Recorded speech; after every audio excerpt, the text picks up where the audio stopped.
نحمدہ و نصلی علی رسولہ الکریم اما بعد فاعوذ باللہ من الشیطان الرجیم بسم اللہ الرحمن الرحیم رب اشرح لی صدری ویسر لی امری واحلل عقدۃ من لسانی یفقہوا قولی رب زدنی علما رب زدنی علما رب زدنی علما ربی یسر ولا تعسر وتمم بالخیر آمین یا رب العالمین۔ آج ہم سورۃ النصر کا مطالعہ کریں گے۔ سورۃ النصر مدنی سورت ہے، 1 رکوع اور 3 آیات ہیں۔ بسم اللہ الرحمن الرحیم۔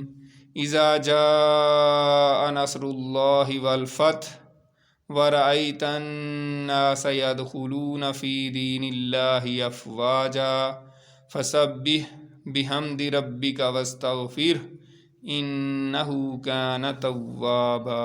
صدق اللہ العظیم۔ اذا جاء نصر اللہ والفتح، جب آ جائے اللہ کی مدد اور فتح یعنی فتح مکہ، ورأیت الناس يدخلون فی دین اللہ افواجا، اور آپ دیکھیں کہ لوگ اللہ کے دین میں فوج در فوج داخل ہو رہے ہیں۔ فسبح بحمد ربک واستغفرہ، تو پھر آپ کیا کریں جب یہ دیکھ لیں؟ فسبح، پس آپ تسبیح کیجئے اپنے رب کی حمد کے ساتھ، واستغفرہ، اور اس سے استغفار کیجئے، اس سے معافی مانگیے، انہ کان توابا، بے شک وہ بہت توبہ قبول کرنے والا ہے۔ اس سورت کے تعارف میں کچھ باتیں ہیں۔ سب سے پہلے یہ ہے کہ یہ سورت یہاں پہ قرآن مجید میں آپ بھی دیکھ سکتے ہیں کہ بتایا گیا ہے کہ یہ مدنی سورت ہے، اور اکثر مفسرین کے نزدیک یہ مدنی ہی ہے، تقریباً اس پہ اتفاق ہے، تمام جمہور مفسرین کے نزدیک یہ مدنی ہے۔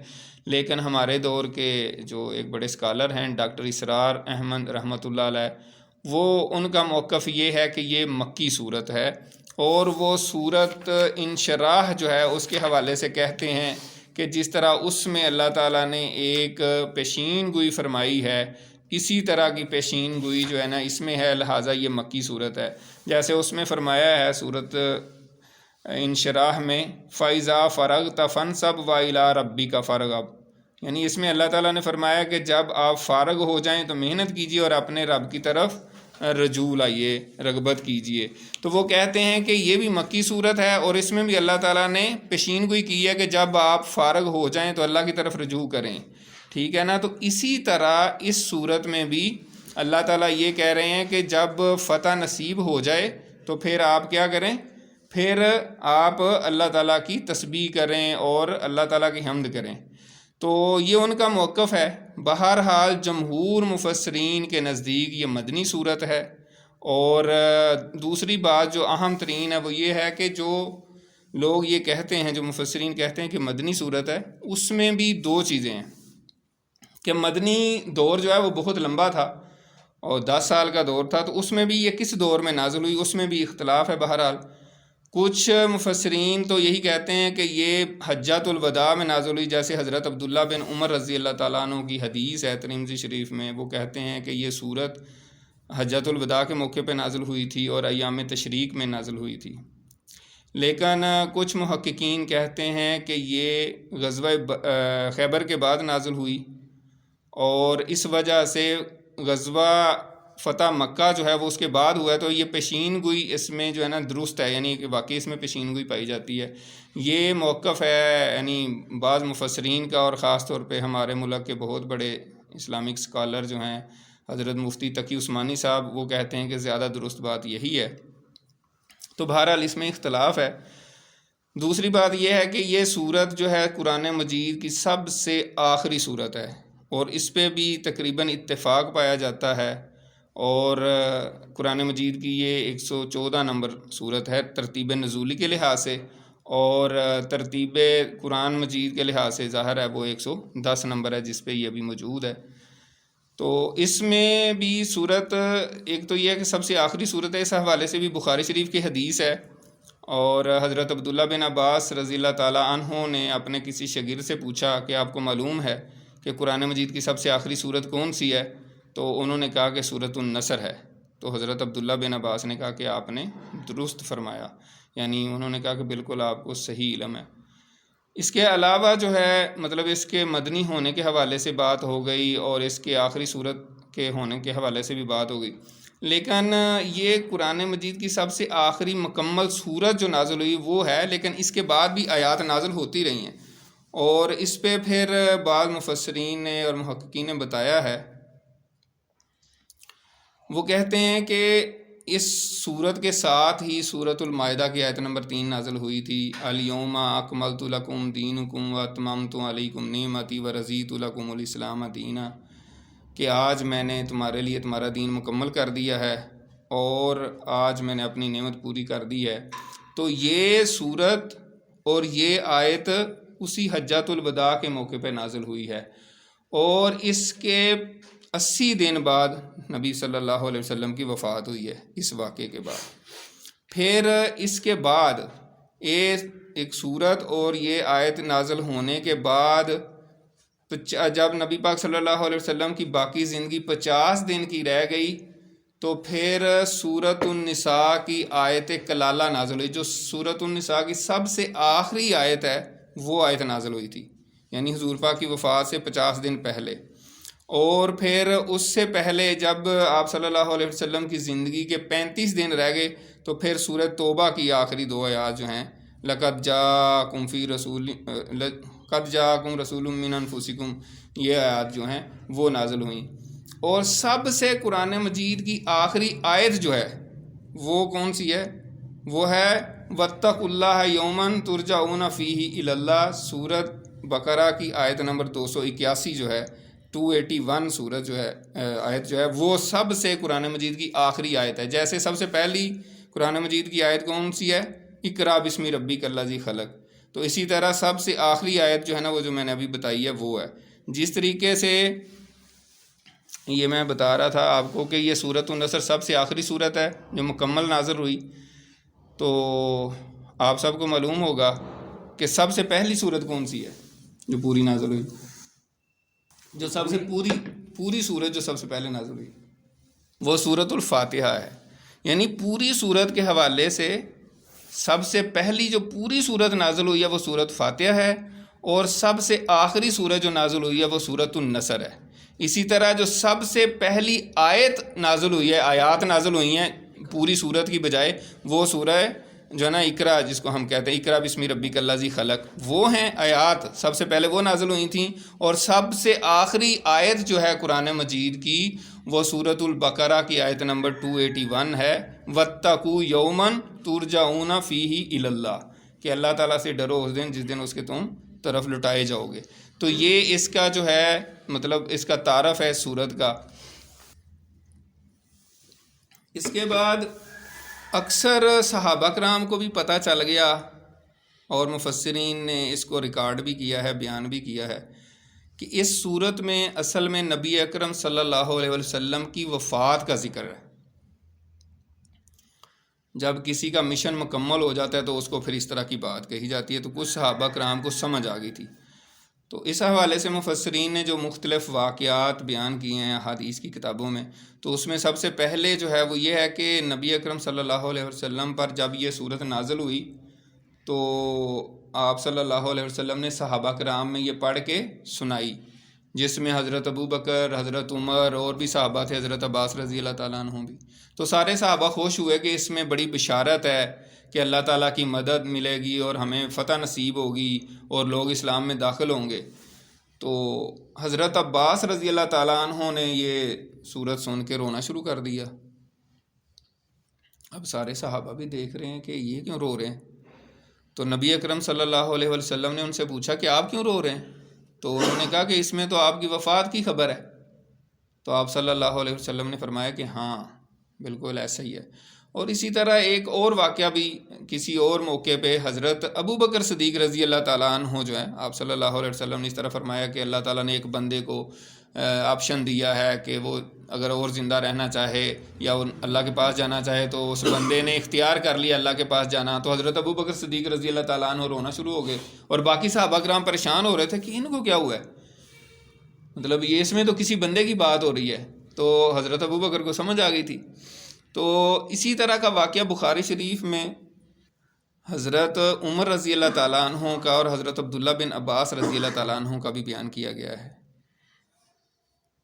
حضرت عمر رضی اللہ تعالیٰ عنہ بڑے زبردست قسم کے بندے تھے، اور ان کی اپنی بڑی ڈیفرنٹ اپروچ ہوتی تھی، اور بڑے اس میں وہ بڑے اسٹریٹ فارورڈ قسم کے بندے تھے، کسی چیز کی پرواہ نہیں کرتے تھے۔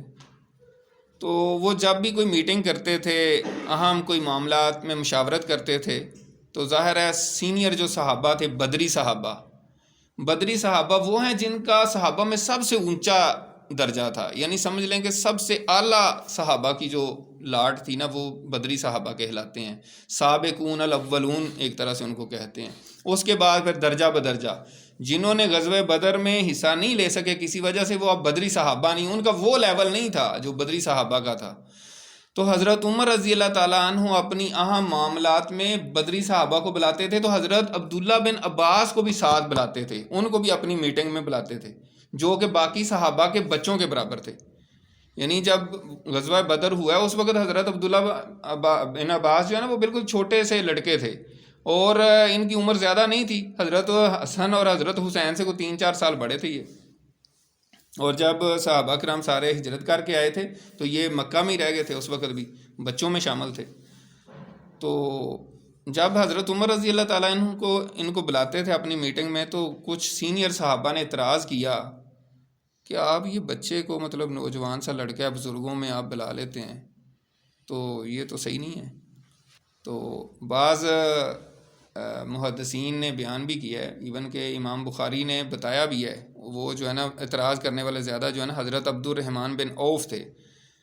تو حضرت عمر رضی اللہ تعالیٰ عنہ نے کہا کہ آپ کو پتہ ہی ہے میں ان کے علم کی وجہ سے جو ہے نا یہاں بلاتا ہوں۔ تو حضرت عبداللہ بن عباس رضی اللہ تعالیٰ عنہ کہتے ہیں کہ ایک دن جو ہے نا حضرت عمر نے نا سارے بدری صحابہ کو بلایا اور مجھے بھی بلا بھیجا کہ آپ بھی ذرا آئیں۔ تو کہتے ہیں مجھے سوچ گیا کہ آج کچھ نہ دکھانا مقصود ہے ان کو نا، کہ میں کیوں ان کو بلاتا ہوں۔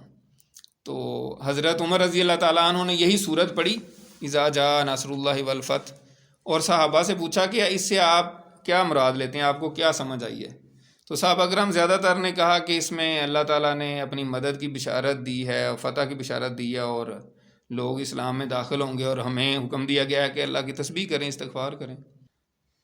تو حضرت عبداللہ بن عباس سے کہتے ہیں کہ کیا آپ بھی یہی کہتے ہیں، آپ کو بھی یہی سمجھ آئی ہے؟ تو وہ کہتے ہیں نہیں، میں تو نہیں یہ کہتا۔ تو حضرت عمر نے کہا کہ پھر آپ کو کیا سمجھ آئی، آپ کیا کہتے ہیں؟ تو حضرت عبداللہ بن عباس نے کہا کہ اس میں سمجھتا ہوں، یعنی میرا موقف یہ ہے کہ اس میں نبی پاک صلی اللہ علیہ وسلم کو ان کی وفات کی خبر دی گئی ہے۔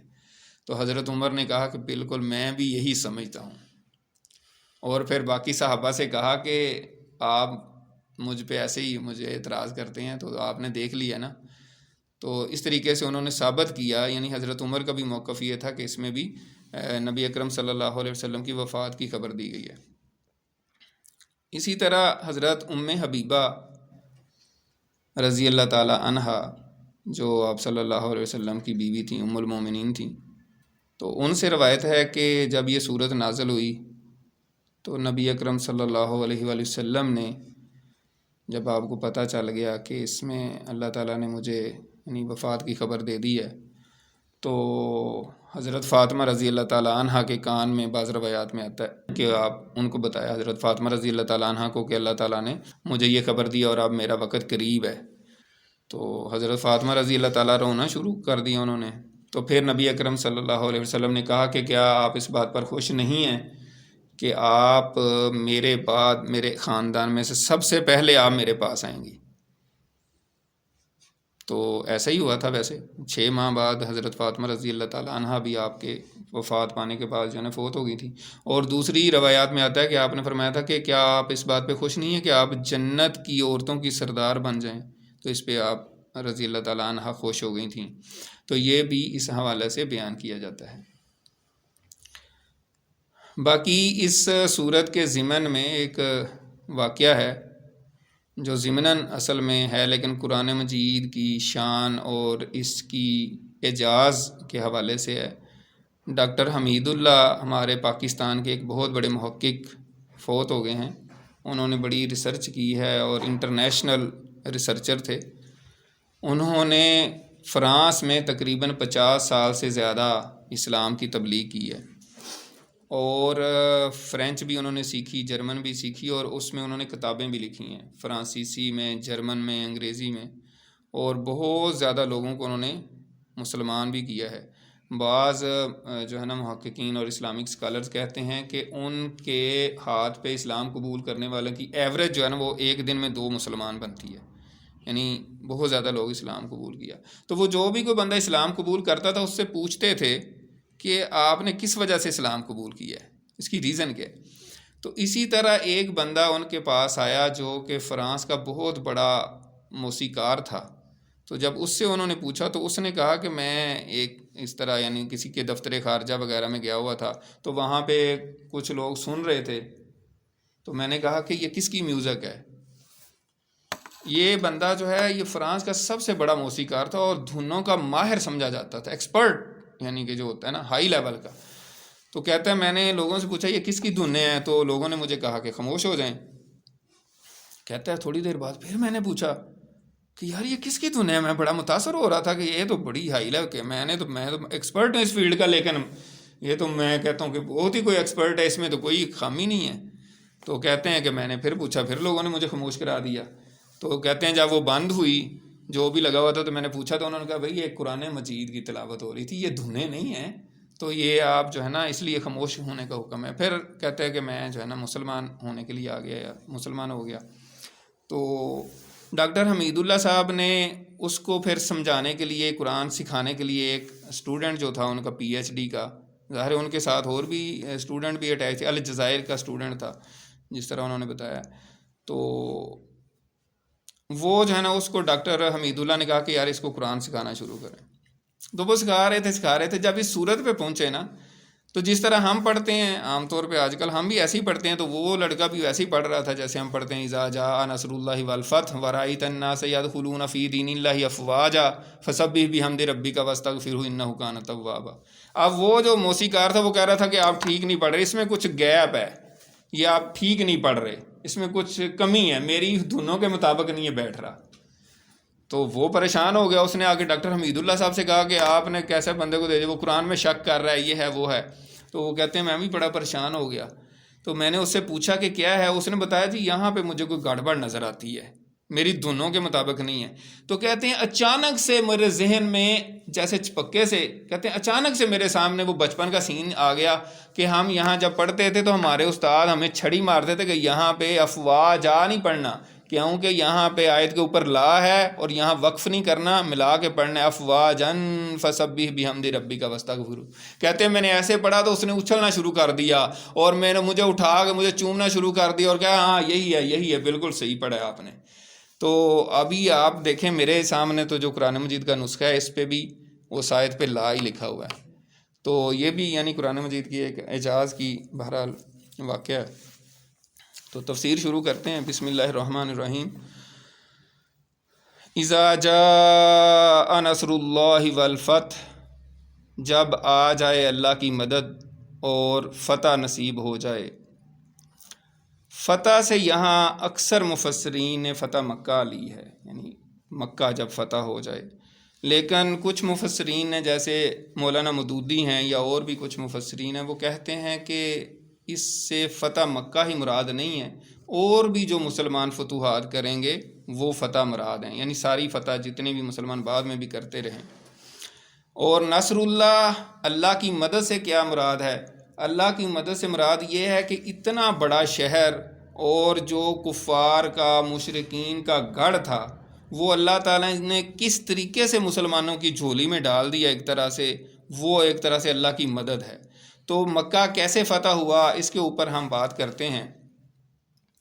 اصل میں صلح حدیبیہ ہوا تھا جب نبی اکرم صلی اللہ علیہ وآلہ وسلم 6 ہجری میں اللہ تعالیٰ نے آپ صلی اللہ علیہ وسلم کو خواب میں دکھایا کہ آپ عمرہ کر رہے ہیں، تو حضور پاک صلی اللہ علیہ وسلم عمرہ کرنے کے لیے گئے، لیکن انہوں نے مکہ کے لوگوں نے مشرکین مکہ نے آپ کو عمرہ نہیں کرنا دیا، تو جس پر پھر صلح ہوئی تھی، صلح حدیبیہ اس کو کہتے ہیں، حدیبیہ کے مقام پر، کہ آئندہ 10 سال جو ہے نہ ہم جنگ کریں گے نہ آپ جنگ کریں گے۔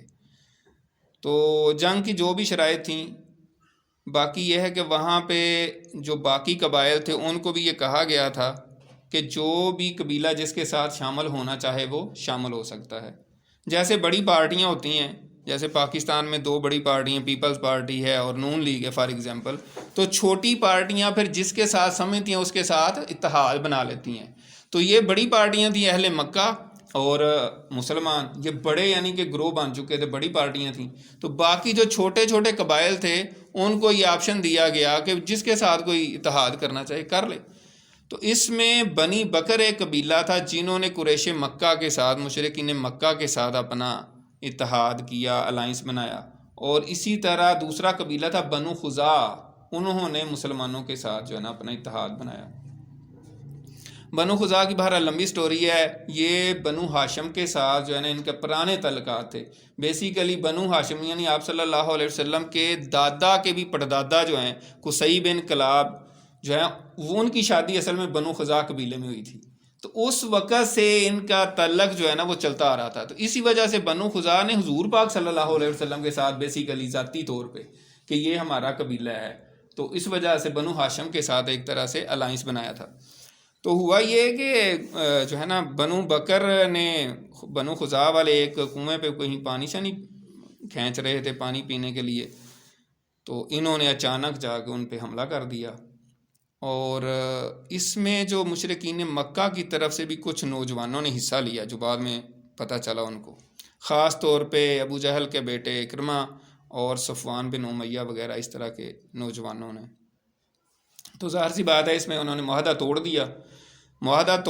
پھر جب بنو خزاع کے لوگ جو ہیں نبی اکرم صلی اللہ علیہ وسلم کے پاس گئے، ان کا جو سردار تھا، اور اس نے بڑے پر درد قسم کے اشعار کہے جو کہ ان کا طریقہ کار تھا اپنی داستان غم بیان کرنے کا، اور آپ صلی اللہ علیہ وسلم بھی بڑے متاثر ہوئے۔ سیرت النبی کی کتابوں میں وہ پورے اشعار ہیں کہ کس طرح حضرت محمد صلی اللہ علیہ وسلم کو خطاب کر کے اور بڑے ہی زبردست انداز میں اس نے جا کے بیان کیا۔ تو آپ صلی اللہ علیہ وسلم نے ارادہ کر لیا کہ پھر اب جو ہے نا ان کے ساتھ 2 ہاتھ کار ہی لیے جائیں، لیکن ابو سفیان جو ہے جس نے 2 جنگوں میں لیڈ کیا تھا مشرکین مکہ کو، غزوہ احد میں بھی اور غزوہ خندق میں بھی، سمجھدار آدمی تھے، انہوں نے کہا کہ گڑبڑ ہو گئی، ہم سے غلطی ہو گئی ہے، نوجوانوں نے بہت غلط کیا ہے۔ اور سیرت النبی میں آتا ہے کہ انہوں نے ڈانٹا بھی اپنے نوجوانوں کو کہ یہ آپ لوگوں نے کیا حرکت کی ہے۔ تو خود پھر وہ مدینہ آئے صلح کرنے کے لیے کہ آپ تجدید صلح کر لیں، معاہدے کی صلح کر لیں۔ پہلے حضرت ابو بکر کے پاس گئے کہ آپ سفارش کریں، انہوں نے کہا کہ میں نہیں کر سکتا۔ پھر حضرت عمر کے پاس گئے، انہوں نے کہا کہ وہ تو آپ کو پتہ ہے، انہوں نے تو بالکل سیدھا جواب دیا۔ پھر حضرت علی رضی اللہ تعالیٰ عنہ کے پاس ابو سفیان گئے، ان سے ترلے منتیں کی، انہوں نے کہا کہ میں نہیں کر سکتا۔ پھر انہوں نے کہا نہیں، آپ اپنے بیٹے حسن سے کہیں، یہ سردار بن جائے گا، اس کا نام بڑا روشن ہو جائے گا کہ اگر اس کے نام پہ صلح ہو جائے۔ حضرت علی نے کہا کہ یہ تو بچہ ہے، آپ ایسا کریں، آپ مسجد میں جا کے اعلان کر دیں کہ ہم نے تجدید صلح کر لی۔ تو ظاہر ہے اس بیچارے کا کوئی چارہ نہیں چل رہا تھا، اس نے، ابو سفیان نے مسجد میں جا کے کہا کہ ہم تجدید عہد کرتے ہیں اور تجدید صلح کرتے ہیں۔ تو اور پھر مکہ چلا گیا، مکہ میں جا کے لوگوں کو بتایا کہ میں تو اس طرح کوشش کی ہے، نہیں ہوا تو میں نے مسجد میں جا کے اعلان کر دیا، حضرت علی نے مجھے یہ مشورہ دیا تھا۔ تو ان کے لوگوں نے کہا کہ علی نے تو آپ کو بیوقوف بنایا، اس طرح بھی تجدید عہد ہوتی ہے۔ تو بہرحال یہ ہے کہ آپ صلی اللہ علیہ وسلم ارادہ کر چکے تھے، اور آپ نے اچانک سے پھر مکہ کے لیے لشکر نکال لیا اور لشکر کشی شروع کر دی، فوجیں نکلنا شروع ہو گئیں۔ تو 4000 صحابہ کرام جو ہیں وہ مدینے سے نکلیں آپ کے ساتھ، اور پھر ساتھ جو قبائل جن کے ساتھ معاہدہ صلح نبی اکرم صلی اللہ علیہ وسلم نے کیا ہوا تھا وقت کے ساتھ وہ بھی لوگ ساتھ شامل ہوتے گئے، یہاں تک کہ مکہ پہنچتے 10,000 کا لشکر بن گیا۔ اور پھر آپ صلی اللہ علیہ وسلم نے بغیر کوئی خون خرابہ کیے مکہ کو فتح کر لیا۔ تو جس طرف سے نبی اکرم صلی اللہ علیہ وسلم داخل ہوئے اس طرف تو بالکل کوئی ریزسٹنس نہیں ہوئی، جس طرف سے حضرت خالد بن ولید داخل ہوئے تھے اس میں تھوڑی بہت لڑائی ہوئی، لیکن لوگوں نے سرنڈر کر دیا۔ تو یوں آپ صلی اللہ علیہ وسلم نے مکہ فتح کیا۔ تو پھر یہ ہے کہ جتنے لوگ تھے آپ صلی اللہ علیہ وسلم نے ان کو معاف کر دیا. انہوں نے پوچھا کہ آج ہمارے ساتھ آپ کیا کریں گے؟ تو آپ نے کہا کہ لا تثریب علیکم اليوم. جس طرح حضرت یوسف علیہ السلام نے اپنے بھائیوں کو معاف کر دیا تھا، میں بھی تو ان کو معاف کرتا ہوں. اور پھر آپ صلی اللہ علیہ وسلم نے 8 رکعتیں نفل پڑھی چاشت کے وقت. اس میں بعض فقہا کہتے ہیں کہ یہ چاشت کی نماز ہے، اور بعض کہتے ہیں یہ فتح کی خوشی میں آپ صلی اللہ علیہ وسلم نے پڑھی تھی. اور 19 دن مکہ میں آپ نے قیام کیا تھا، اور 19 دن ہی آپ قضا نماز پڑھتے رہے تھے، یعنی سفر کی جو نماز ہوتی ہے، نماز قصر، قضا نہیں، نماز قصر پڑھتے رہے. تو بہرحال یوں مکہ فتح ہو گیا. تو مکہ کی فتح زیادہ تر مفسرین کی رائے یہ ہے، بہرحال یہ ہے کہ بعض مفسرین نے، جیسے میں نے بتایا مولانا مودودی رحمۃ اللہ علیہ اور دوسرے مفسرین نے کہا ہے کہ الفتح ہے، جیسے الحمدللہ ہم کہتے ہیں، تو الحمدللہ رب العالمین کا مطلب ہے کہ تمام طرح کی تعریفیں اللہ کے لیے ہیں. تو الحمد سے مراد یعنی تمام. تو یہاں پہ الف لام ال جو ہے وہ کہتے ہیں استغراق کے لیے، یعنی تمام طرح کی چیزیں. تو یہاں پہ بھی الفتح سے مراد جو ہے، بعض کہتے ہیں کہ ہر طرح کی فتوحات مراد ہیں جو بعد میں بھی مسلمانوں کو ہونی تھی. وَرَأَيْتَ النَّاسَ يَدْخُلُونَ فِي دِينِ اللَّهِ أَفْوَاجًا، اور آپ دیکھیں گے کہ لوگ اللہ کے دین میں فوج در فوج داخل ہو رہے ہیں. اور ایسا ہی ہوا پھر جب مکہ فتح ہو گیا، اور اس کے بعد پھر غزوہ حنین ہوا، اور پھر غزوہ طائف ہوا، تو سارے لوگ جو ہیں نا وہ علاقے فتح ہو گئے، لوگ مسلمان ہو گئے. لوگوں کے فوج در فوج اسلام میں داخل ہونے کی کیا وجہ بنی؟ مطلب یہ ہے کہ اس سے پہلے مکہ فتح ہونے سے پہلے ایک ایک، دو دو، تین تین، مطلب تھوڑے لوگ اسلام میں آتے تھے، یعنی کبھی 2 مسلمان ہو گئے، کبھی 4 ہو گئے، کبھی 6 ہو گئے، اس طریقے سے. لیکن جب مکہ فتح ہو گیا تو پھر فوج در فوج، گروہ در گروہ، قبیلے کے قبیلے مسلمان ہونا شروع ہو گئے. تو مفسرین نے لکھا ہے کہ اصل میں جو عرب تھے ان کو بھولا نہیں تھا کہ ابھی 60 سال پہلے جو ہے مکہ پہ اور خانہ کعبہ پہ کس نے حملہ کیا تھا؟ ابرہہ نے. جس سال آپ صلی اللہ علیہ وسلم پیدا ہوئے اسی سال اس نے حملہ کیا تھا، اس لیے عام الفیل اس کو کہا جاتا ہے، ہاتھیوں کا سال. اسی سال آپ صلی اللہ علیہ وسلم پیدا ہوئے تھے. تو اب آپ صلی اللہ علیہ وسلم کی عمر جو ہے وہ تقریباً 60 سال کے قریب تھی. 53 سال آپ کی عمر جو ہے وہ وہاں گزری تھی مکہ میں، اور 8 ہجری میں مکہ فتح ہوا ہے تو 61 سال ہو گئی. تو یہ 60-61 سال ہوئے تھے اس واقعے کو. تو دنیا کو، عرب کو یاد تھا، عرب کے لوگوں کو، کہ اس طرح کا واقعہ ہوا ہے، اور کوئی بھی باطل جو ہے وہ خانہ کعبہ یا مکہ کو فتح نہیں کر سکتا. ٹھیک ہے. تو وہ دیکھ رہے تھے کہ مشرکین مکہ یعنی مکہ کے لوگوں کا اور محمد صلی اللہ علیہ وسلم کا آپس میں مقابلہ چل رہا ہے، لڑائی چل رہی ہے. وہ دیکھ رہے تھے کہ جو سچا ہوگا نا وہ جیتے گا. ان کا یہ ایمان تھا، کیونکہ وہ دیکھ چکے تھے کہ کوئی باطل نہیں فتح کر سکتا. تو جب آپ صلی اللہ علیہ وسلم نے مکہ فتح کر لیا تو ان کے سارے شکوک و شبہات دور ہو گئے. حالانکہ اس سے پہلے بھی آپ صلی اللہ علیہ وسلم کے معجزے آہستہ آہستہ لوگوں کو، عربوں کو پتہ چل رہا تھا. لیکن جب یہ ہو گیا تو پھر انہوں نے کہا جی بالکل اب کلیئر ہو گئی یہ بات، کیونکہ وہ سوچ رہے تھے کہ اب دیکھیں اونٹ کس کروٹ بیٹھتا ہے، یعنی ہمیں پتہ چل جائے کہ کون حق پہ ہے. اس کے بعد پھر لوگ جو ہے نا گروہ در گروہ اور فوج در فوج جو ہے نا اسلام میں آنے شروع ہو گئے. مختلف قبائل کا ذکر آتا ہے سیرت النبی کی کتابوں میں. عام الوفود کے نام سے پورے چیپٹر ہیں. بنو عذرا اور بنو جو ہے نا فزارہ، اور پھر یمن کے علاقوں سے بنو ہمدان اور بنو نجران کے لوگ. بعض روایات میں آتا ہے کہ یمن سے 700 لوگ ایک ہی گروہ، مطلب 700 کٹھے لوگ جو ہے نا مسلمان ہو کے آئے، اور راستے میں وہ اذانیں دیتے آ رہے تھے، کلمہ پڑھتے آ رہے تھے.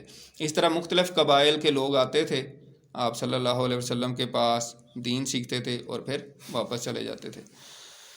تو اس میں یہ فرمایا گیا وَرَأَيْتَ النَّاسَ يَدْخُلُونَ فِي دِينِ اللَّهِ أَفْوَاجًا فَسَبِّحْ بِحَمْدِ رَبِّكَ وَاسْتَغْفِرْهُ، پس آپ تسبیح کیجئے اپنے رب کی حمد کے ساتھ، وَاسْتَغْفِرْهُ، اور اس سے استغفار کیجئے، إِنَّهُ كَانَ تَوَّابًا، بے شک وہ بہت توبہ قبول فرمانے والا ہے.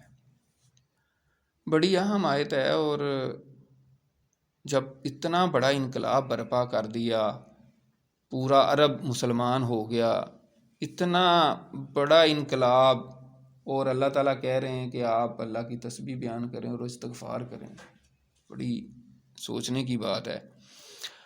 اور پوری تاریخ انسانی میں کوئی بھی انقلاب آج تک ایسا نہیں آیا کہ جس کو 1400 سال بھی گزر گئے ہوں اور وہ انقلاب دن بدن بڑھتا ہی جا رہا ہو. پوری تاریخ انسانی میں کسی بھی شخص نے ایسا انقلاب برپا نہیں کیا جو انقلاب نبی اکرم صلی اللہ علیہ وسلم نے برپا کیا ہے۔ 1400 سال پہلے آپ نے جو انقلاب برپا کیا وہ آج بھی اسی طرح گرو کر رہا ہے اور بڑھتا جا رہا ہے۔ اور جو ہے نا آپ لوگ گوگل کر سکتے ہیں، دیکھ سکتے ہیں کہ اس وقت بھی اسلام فاسٹسٹ گروئنگ ریلیجن ہے، تیز ترین پھیلتا ہوا دین ہے۔ اور جو ایکسٹرا پلیٹ کر کے لوگ جو ہے نا ریسرچر جو ہے نا دیکھتے ہیں، وہ کہہ رہے ہیں کہ اسی طرح اگر اسلام بڑھتا رہا تو 2050 میں دنیا کا سب سے بڑا مذہب جو ہے وہ اسلام ہوگا انشاءاللہ تعالی، کیونکہ یورپ امریکہ میں جس طریقے سے اسلام پھیل رہا ہے۔ اور پھر دوسری مزے کی بات یہ ہے کہ مسلمانوں کی جو فرٹیلیٹی ریٹ ہے وہ بھی بہت زیادہ ہے ان کی نسبت، تو اس وجہ سے وہ کہہ رہے ہیں کہ یہ آبادی جس طرح ان کی بڑھتی جا رہی ہے اور لوگ مسلمان ہوتے جا رہے ہیں تو 2050 میں یہ سب سے بڑا دین بن جائے گا۔ لیکن اللہ تعالیٰ فرما رہے ہیں کہ فسبح بحمد ربک واستغفروا، ورنہ عام دنیا میں کیا ہوتا ہے کہ آپ کوئی بھی انقلاب برپا کرتے ہیں تو آپ جشن مناتے ہیں، ہم جیت گئے، ہم نے کامیابی حاصل کر لی، جشن مناؤ، یاشی کرو، اب جو مرضی کرو، ٹھیک ہے۔ لیکن اسلامک اخلاق کیا ہے؟ اللہ تعالیٰ کیا کہہ رہے ہیں کہ آپ اللہ کی تسبیح بیان کیجئے اور حمد کیجئے اور استغفار کیجئے۔ تو اس حوالے سے حضرت عائشہ رضی اللہ تعالیٰ عنہا سے مروی ہے، بخاری شریف کی حدیث ہے کہ جب یہ صورت نازل ہوئی تو آپ اکثر جو ہے نا یہ پڑھا کرتے تھے، یہ دعا پڑھا کرتے تھے، سبحان اللہ و بحمدہ استغفر اللہ و اتوب الیہ۔ اسی طریقے سے حضرت ام سلمہ رضی اللہ تعالیٰ عنہا کی حدیث ہے، ترمذی شریف میں ہے کہ وہ کہتی ہیں کہ آپ کا آخری جب زمانہ تھا، جب یہ صورت نازل ہوئی تو آپ ہر وقت زیادہ تر سبحان اللہ و بحمدہ ہی پڑھتے رہتے تھے۔ تو کہتی ہیں میں نے ایک دفعہ پوچھا کہ یہ کیا بات ہوئی، کیا چینج آئی ہے کہ آپ ہر وقت یہی پڑھتے رہتے ہیں؟ تو آپ نے پھر سورۃ النصر پڑھ کے سنائی اور کہا کہ اس میں مجھے حکم دیا گیا ہے کہ اللہ کی تسبیح بیان کریں اور استغفار کریں۔ اور پھر یہ ہے کہ نبی اکرم صلی اللہ علیہ وسلم کی بڑی احادیث ہیں کہ میں ہر روز جو ہے نا وہ 70 مرتبہ استغفار کرتا ہوں یا اس سے زیادہ مرتبہ استغفار کرتا ہوں۔ حضرت ابو ہریرہ رضی اللہ تعالیٰ عنہ سے مروی ہے، بخاری شریف کی حدیث ہے، وہ کہتے ہیں کہ نبی اکرم صلی اللہ علیہ وسلم اپنی آخری زمانے میں جب یہ صورت نازل ہو گئی اور بہت زیادہ عبادت میں محنت کرتے تھے تو یہاں تک کہ رات کو کھڑے رہ رہ کے آپ کے پاؤں سوج جاتے تھے۔ تو حضرت ابو ہریرہ کہتے ہیں کہ میں نے کہا کہ یا رسول اللہ، اللہ تعالیٰ نے تو آپ کی اگلی پچھلی اگر کوئی خطائیں ہیں بھی تو معاف کر دی ہیں، تو آپ اتنا کیوں اپنے اوپر وہ کرتے ہیں؟ تو آپ صلی اللہ علیہ وسلم نے فرمایا تھا افلا اکون عبدا شکورا، کیا میں اللہ کا شکر گزار بندہ نہ بنوں؟ تو آپ صلی اللہ علیہ وسلم کا تو یہ عمل تھا اور اللہ نے یہ تعلیم دی ہے کہ جب بھی کوئی آپ بڑا بھی کارنامہ کر لیں تو وہ اللہ کی طرف منسوب کریں، اور یہ اللہ کی توفیق سے اور اللہ کے فضل سے ہوتا ہے، اور اللہ تعالیٰ سے استغفار کریں، انہ کان توابا، بے شک وہ بڑا توبہ قبول فرمانے والا ہے۔ اب یہ صورت اس سنیریو میں ہم نے اس کی تفسیر کی اور مفسرین نے اس طرح کی ہوتی ہے تفسیر، لیکن ظاہر ہے قرآن مجید قیامت تک کے لیے ہے اور ہمارے لیے اس میں کیا سبق ہے؟ تو اس پہ بھی اسکالرز نے کہا ہے، وہ کہتے ہیں کہ اس میں ہمارے لیے بھی یہی سبق ہے کہ جب کبھی کوئی کامیابی ملے، کوئی بھی فتح نصیب ہو، کوئی بھی کامیابی ملے، کوئی بھی آپ بڑا پروجیکٹ کریں، کوئی بھی دین کا بڑا کوئی کام کریں، تو پھر کیا کریں؟ پھر اللہ کی زیادہ سے زیادہ تسبیح کریں، اللہ تعالیٰ کی حمد بیان کریں اور استغفار زیادہ سے زیادہ کریں۔ اور خاص طور پہ وہ لوگ جو دین کا کام کر رہے ہیں اور دین کے کسی بھی شعبے میں وہ کوئی اچیومنٹ حاصل کرتے ہیں، کوئی کارنامہ کرتے ہیں، تو ان کو زیادہ اس میں کرنے کی ضرورت ہے۔ اور دوسری یہ بھی تفسیر کی ہے مفسرین نے کہ جب دین میں کام کرنے والے بندے کا آخری وقت آ جائے، عمر زیادہ ہو جائے، تو پھر بھی اس کو زیادہ سے زیادہ حمد، زیادہ سے زیادہ تسبیح اور زیادہ سے زیادہ استغفار کرنا چاہیے، تو اللہ تعالیٰ کو وہ بڑا غفور الرحیم پائیں گے۔ تو اللہ تعالیٰ سے دعا ہے کہ اللہ تعالیٰ ہم نے جو کچھ بھی پڑھا ہے، سنا ہے، اس پر عمل کرنے کی توفیق عطا فرمائے اور زیادہ سے زیادہ اللہ کی تسبیح بیان کرنے کی، اللہ تعالیٰ کی حمد بیان کرنے کی اور اللہ کا استغفار کرنے کی توفیق عطا فرمائے۔ اور خاص طور پہ جو حمد کی بات کی گئی ہے اس میں، تو اس میں بھی مفسرین نے بڑی تفصیل سے اس میں کہا ہے کہ حمد کے اندر دونوں چیزیں موجود ہیں، اللہ کی تعریف بھی اور اللہ کا شکر بھی۔ تو اللہ کی تعریف یعنی کوئی بھی ہم کام کریں تو یہ کریڈٹ اللہ کو ہی جاتا ہے کہ اس نے ہمیں صلاحیت دی، اس نے ہمیں یہ توفیق دی، اور پھر اللہ کا شکر بھی ادا کریں کہ اللہ تعالیٰ کہتا ہے لَإِن شَكَرْتُمْ لَأَزِيدَنَّكُمْ، اگر تم شکر ادا کرو گے میں تمہیں اور دوں گا. جتنا آپ شکر ادا کرتے جائیں گے اتنا ہی اللہ تعالیٰ اور دیتا جائے گا. اور شکر جو ہے، بعض مفسرین نے یہ کہا ہے کہ شکر، اگر کوئی بھی نعمت ملتی ہے آپ اگر شکر ادا کریں گے تو وہ آپ کی پکی ہو جائے گی. انہوں نے بڑی مثال سے بیان کیا ہے کہ جیسے جنگل سے کوئی جانور آ جائے، فار ایگزامپل ہرن کی مثال لے لیں. ایک اچھا ہرن جو ہے، مجھے نہیں پتا، ہو سکتا ہے 5 لاکھ کی اس کی قیمت ہو. اب جنگل سے ایک ہرن آ گیا ہے، ظاہر ہے جنگلی کوئی بھی چیز آ جائے تو اس کو آپ پکڑ سکتے ہیں، اس کا تو کوئی مالک نہیں ہوتا. تو وہ کہتے ہیں کہ جنگل سے کوئی جانور آ جائے اس کو اگر باندھ لیں تو یہ شکر ادا کرنا، یعنی آپ نے اس کو اگر باندھ لیا تو وہ آپ کا ہو گیا. اگر آپ نہیں باندھیں گے تو تھوڑی دیر بعد گھوم کے پھر وہ جنگل میں چلا جائے گا. تو وہ کہتے ہیں کوئی بھی نعمت ملے اگر آپ شکر ادا کریں گے تو سمجھ لیں آپ نے اس کو باندھ لیا ہے. اگر شکر ادا نہیں کریں گے تو سمجھ لیں آپ نے بس پرواہ نہیں کی، وہ واپس بھی جا سکتا ہے جنگل میں. تو اس لیے اللہ تعالیٰ سے دعا ہے کہ اللہ تعالیٰ ہمیں اپنی تسبیح بیان کرنے کی، حمد بیان کرنے کی اور شکر ادا کرنے کی اور زیادہ سے زیادہ استغفار کرنے کی توفیق عطا فرمائے. وآخر دعوانا ان الحمد للہ رب العالمین. سبحانک اللہم و بحمدک نشہد ان لا الہ الا انت نستغفرک و نتوب الیک. جزاکم اللہ خیر.